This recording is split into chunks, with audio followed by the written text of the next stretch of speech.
नमस्कार दोस्तों, मैं हूं आपका दोस्त आचार्य गौरव और आज हम बात करने वाले हैं अमावस्या के बारे में।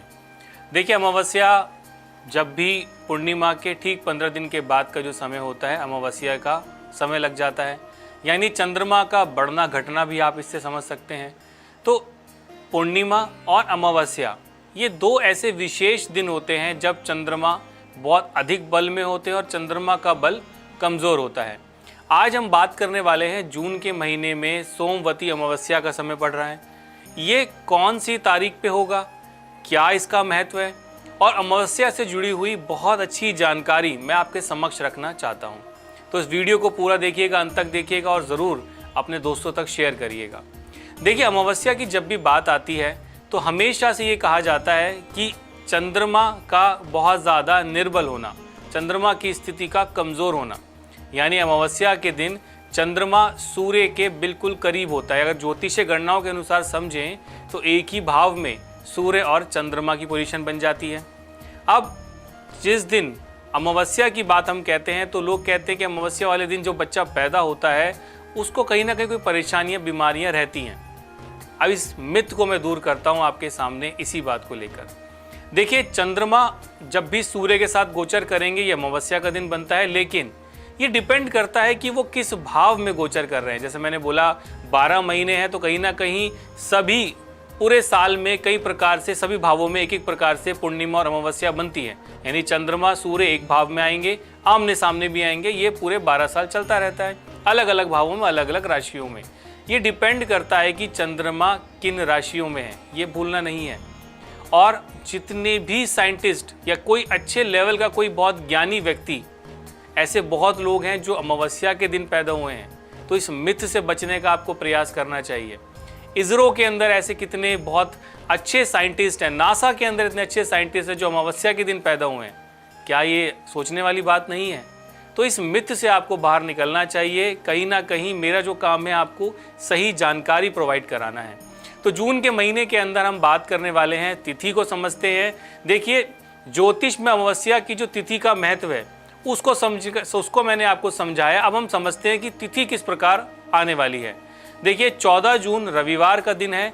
दोपहर के समय 12:20 पर अमावस्या की तिथि जो है ये प्रारंभ होने वाली है और इसका जो समापन है, यानी ये जो समाप्त होने की तिथि है, ये 15 जून सोमवार सुबह का समय है 8:24 पर। क्योंकि उदय तिथि के आधार पर इसको माना जाता है, तो 15 जून को सोमवती अमावस्या का व्रत रखना काफ़ी ज़्यादा लाभदायक रहेगा।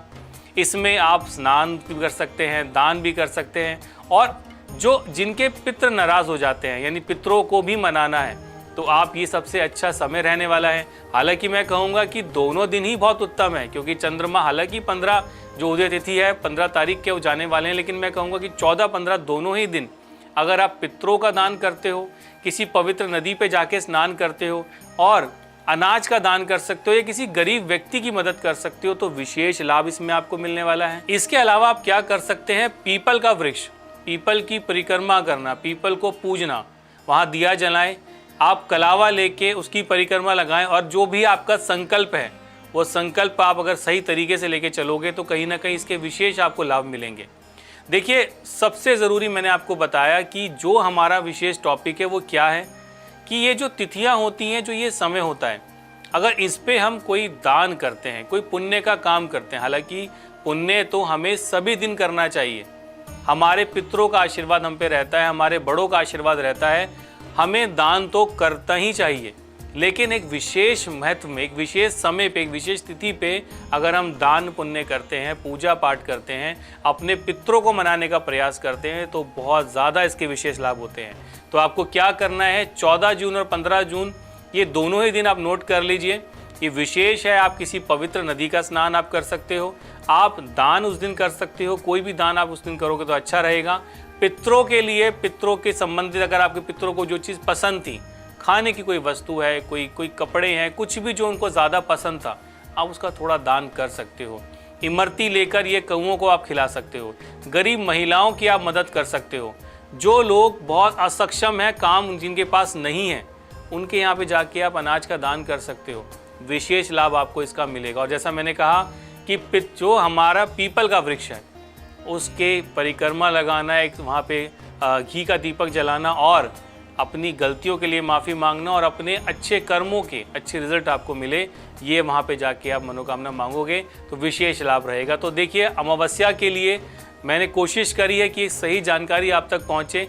अमावस्या से डरना नहीं चाहिए, लेकिन अमावस्या जो है अगर चंद्रमा की पोजीशन अच्छी राशियों में चली जाती है तो यही बहुत अच्छा साइंटिस्ट, बहुत विद्वान व्यक्ति हमारे बीच आ ही जाते हैं। तो इसीलिए जो अमावस्या है, मेरा उद्देश्य था समझाने का। आई होप आपको वीडियो अच्छा लगा होगा। आपको अच्छा लगा है तो लाइक, शेयर और सब्सक्राइब करें और आगे दोस्तों तक इसको ज़रूर आप भेजिएगा। नमस्कार।